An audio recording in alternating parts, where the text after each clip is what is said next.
Sir Jagan గారు మోడీ గారికి ఒక లెటర్ రాశారు. అయినా మోదీ గారు కేర్ చేయలేదు అని చెప్పేసి వార్తలు వస్తున్నాయి సార్. అంటే దీనికి కారణం చంద్రబాబు నాయుడు గారు ఇన్ఫ్లుయెన్స్ వాడి చక్రం తిప్పారు ఢిల్లీలో అంటున్నారు. అసలు ఏం జరిగింది? జగన్ గారు ఏం లెటర్ రాశారు? మరి దీని పట్ల ఎందుకు మోదీ గారు రియాక్ట్ అవ్వలేదు? నిన్న వినుకొండలో రషీద్ అని ఒక వైసీపీ కుర్రవాణ్ణి జిలాని అనే ఒక తెలుగుదేశం అతను చంపాడు. అది అందరూ చూసాము వీడియోస్. దాని మీద చాలా నిరసన కూడా అనేక చోట్ల నుంచి వస్తుంది సోషల్ మీడియాలో. సో ఈ క్రమంలో జగన్ ఈరోజు ఇప్పుడు పర్యటన మొదలైంది వినుకొండకి.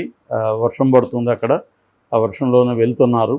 సో ఈరోజు అక్కడ పరామర్శించి వాళ్ళ ఫ్యామిలీని తను ఒక ప్రెస్ మీట్ పెట్టి మాట్లాడే అవకాశం ఉంది. ఇప్పటి నుంచి కూడా జగన్ యాక్టివ్గా రంగంలో ఎదిగే అవకాశం ఉంది. 22 నుంచి అసెంబ్లీలో కూడా ఈ విషయాలను లేవనెత్తే అవకాశం ఉంది. ఎలాగో వాళ్ళ మెజార్టీ కాబట్టి జగన్ని కానీ వైసీపీలో ఉండే మిగతా 7 మంది ఎమ్మెల్యేలను కానీ బయటికి లాగేసేస్తారు. దాన్ని మళ్ళీ జనంలోకి తీసుకెళ్లే అవకాశం ఉంది. సో అంటే ప్రత్యక్షంగా యాక్షన్లోకి వైసీపీ దిగిపోయిందని మనం అనుకోవచ్చు. అయితే మోడీకి లెటర్ రాయడం ఇప్పుడు సంచలనం క్రియేట్ చేస్తుంది. మోడీకి అమిత్ షాని కోరుకుంటూ ఒక లెటర్ రాశాడు. అదేంటంటే ఇప్పుడు వచ్చిన 40-45 రోజులు రిజల్ట్ వచ్చి ఎన్నికల రిజల్ట్, ఈ ప్రభుత్వం ఏర్పాటు అయ్యి 37 రోజులు ఎంత అవుతుంది. సో ఈ 40-45 రోజుల్లో వైసీపీ వాళ్ళు 31 మందిని తెలుగుదేశం వాళ్ళు చంపేశారు. 300 మంది మీద హత్యాయత్నాలు జరిగాయి. దాదాపు 1050 దాడులు దౌర్జన్యాలు జరిగాయి. ప్రైవేట్ ఆస్తులు 560 ప్రైవేట్ ఆస్తులు ధ్వంసమైనాయి. గవర్నమెంట్ ఆస్తులు ఒక 50 దాకా ధ్వంసమైనాయి. గ్రామాల నుంచి 2705 కుటుంబాలు వదిలి వెళ్ళిపోయారు. ముఖ్యంగా అందులో 1500 కుటుంబాలు ఒక పల్నాడు ఏరియా నుంచే వాళ్ళ గ్రామాల నుంచి భయపడి వలస వెళ్ళిపోయారు. గ్రామాల్లో ఉండడానికి వీల్లేదని వాళ్ళందరిని తరిమేశారు. అట్లాగే 27 మంది ఐఏఎస్ ఆఫీసర్ని, 24 మంది ఐపీఎస్ ఆఫీసర్ని వేధిస్తూ వాళ్ళకి ఏ పోస్టులు ఇవ్వకుండా అట్లా పెట్టారు. ఒక రకంగా రాష్ట్రంలో అరాచకత్వం రాజ్యం వెళ్తుంది. సో మీరు జోక్యం చేసుకోవాలి, ఇక్కడ ఇంత ఘోరంగా ఉంది, సామాన్య ప్రజలు బిక్కుబిక్కుమంటూ బతికే పరిస్థితి ఉంది అని జగన్ ఒక లెటర్ రాశాడు. సో అయితే మోడీ దీన్ని పట్టించుకోవట్లేదు అనేది ఒక వాదన వినిపిస్తుంది.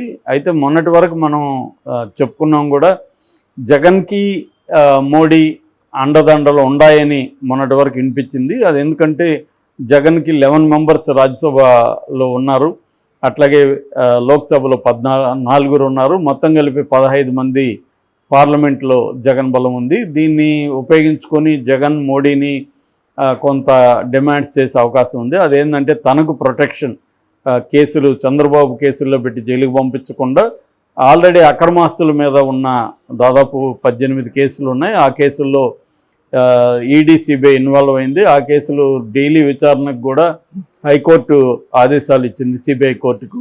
ఈ నేపథ్యంలో ఆ కేసులు ఏమన్నా కన్విక్షన్ పడితే జగన్ పొలిటికల్ కెరీర్ అంతమైపోయే అవకాశం ఉంది. అందుకని జగన్ మోడీతో బార్గెయిన్ చేస్తున్నాడని మొన్నటి వరకు వార్తలు వచ్చాయి. అందుకని ఆయన బెంగళూరులో కూర్చొని అక్కడి నుంచి ఆపరేట్ చేస్తే కొంత సీక్రెట్గా చేయొచ్చు, ఇక్కడైతే అన్ని విషయాలు తెలిసిపోతాయని చెప్పి బెంగళూరుకి వెళ్ళాడు అన్న ఒక నెరేటివ్ కూడా బయటకు వచ్చింది.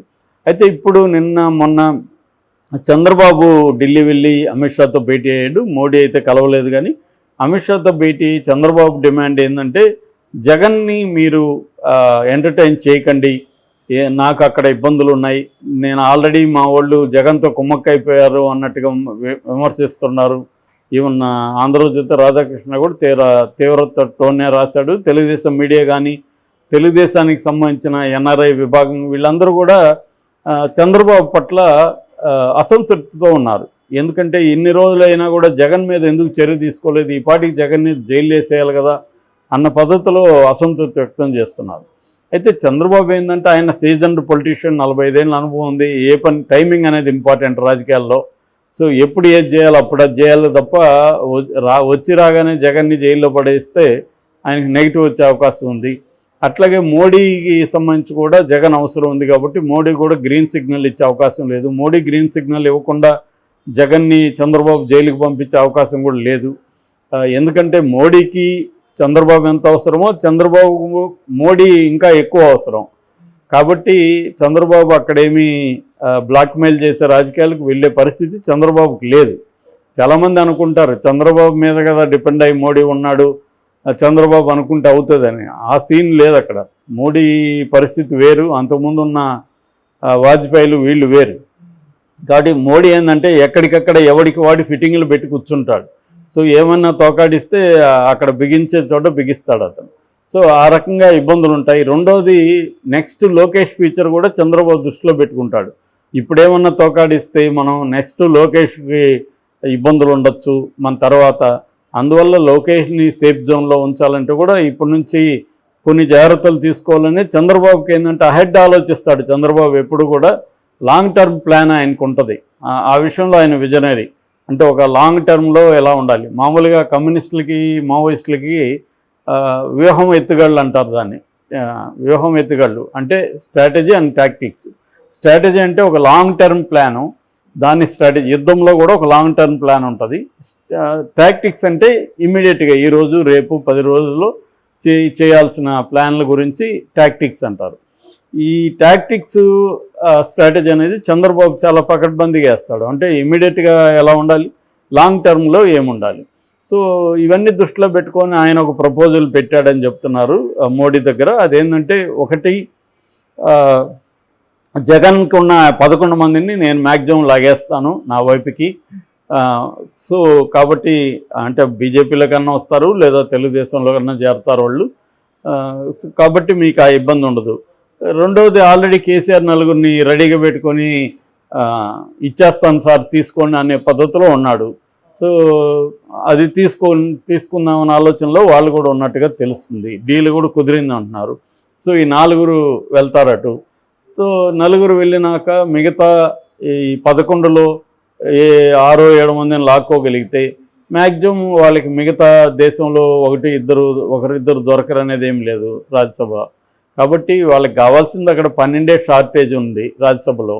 113 మ్యాజిక్ ఫిగర్. అక్కడ 113 ఉంటే కానీ బిల్లు పాస్ కాదు. వాళ్ళకి 101 ఉన్నాయి ఎన్డీఏ కూటమికి. ఇంకొక 12 కావాలి. ఇంకొక 12 కానీ చేసుకోగలిగితే జగన్ మీద డిపెండ్ అవ్వాల్సిన అవసరం లేదు. సో ఇది చంద్రబాబు ప్లాన్ అని చెప్తున్నారు. అందుకనే చంద్రబాబు ఈ ప్లాన్ వేయడం వల్లనే మోడీ అపాయింట్మెంట్ ఇవ్వట్లేదు జగన్కి, మోడీ కేర్ చేయట్లేదు అన్న ఒక వాదన కొత్తగా రంగంలోకి వస్తుంది. అందుకనే జగన్ కూడా బహిరంగంగా లేఖ రాయడం మొదలుపెట్టాడు. అంటే ఇది మోడీకి రాస్తే కోసం అనేది కాదు, మోడీకి రాయడం ద్వారా రాష్ట్రంలో చర్చ జరుగుతుంది, దేశంలో చర్చ జరుగుతుంది. దీన్ని రాష్ట్రంలోనూ దేశవ్యాప్తంగానూ చంద్రబాబు చేస్తున్న అరాచక కార్యక్రమాలు, తమ కేడర్ మీద దాడులు, కేసులు, ఇవన్నిటినీ బలంగా తీసుకెళ్లాలనేది జగన్ ప్లాన్. ఒకటి, జనంలోకి తీసుకెళ్ళాలి. దానివల్ల ఏమవుతుందంటే కేడర్లో కొంత నమ్మకం ఏర్పడుతుంది. ఆల్రెడీ జగన్ మీద వైసీపీ కేడర్ అసంతృప్తిగా ఉన్నారు. ఇంత జరుగుతున్నా మీరు ఎందుకు బెంగళూరుకి వెళ్ళాలి, బెంగళూరులో ఎందుకు కూర్చోవాలి, అదేదో వైద్యం ఉంటే ఇక్కడే చేసుకొని ఇక్కడ ఉండాలి కదా అందుబాటులో, మీరు ప్రజా దర్బార్ అని అనౌన్స్ చేశారు, అదే మళ్ళీ పక్కన పెట్టి బెంగళూరుకి ఎందుకు వెళ్ళారు, ఈ కైండ్ ఆఫ్ అసంతృప్తి ఓపెన్గానే ఎక్స్ప్రెస్ చేస్తున్నారు. సో అందుకని యాక్చువల్గా నిన్న కదా వెళ్ళి ఉండాలి జగన్, ఈ రోజు ఎందుకు వెళ్తున్నాడని కూడా అసంతృప్తి వైసీపీలో ఉంది.